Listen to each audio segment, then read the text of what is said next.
We're taking a closer look at the landscape of fentanyl overdoses in the city of Austin. And this comes as we learn new details about two people charged in connection with two fentanyl deaths from last year. KXAN's Brianna Hollis talks with medics about the impact fentanyl is having in the community. We have hope for the first time. Assistant Chief Stephen White with Austin Travis County EMS is referring to the latest overdose statistics out of the medical examiner's office. With exponential spikes since 2019, the rate of increase finally started to slow last year. And the fentanyl death rate was starting to plateau a little bit.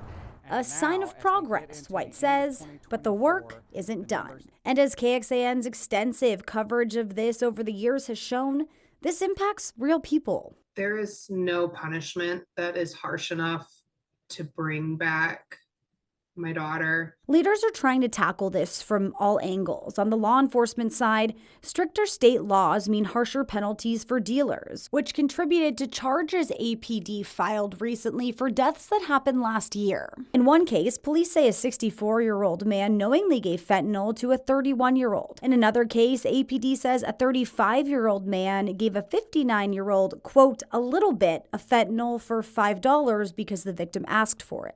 It's so nuanced and complicated that it's really taken a team effort. EMS now has enough doses of Narcan, which is an overdose reversing medicine, to stock every ambulance. And they've given out about 6,000 of those kits. When they identify somebody, on the scene of a call for help that could use those kits, they now have them available to distribute.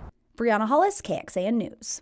According to Texas law, if someone knowingly gives fentanyl to someone else and the recipient dies, the person who dealt the drugs can be charged with murder. State lawmakers are taking up another effort to decriminalize fentanyl test strips. A House and Senate bill addressing the strips were filed earlier this month. Those strips can alert drug users to the presence of fentanyl, which is often more deadly and potent than other drugs. Previous efforts failed to make it to the governor's desk despite bipartisan support. It passed in the Texas House but failed to make it through the Senate. Last legislative session, Texas Governor Greg Abbott said he supported decriminalization.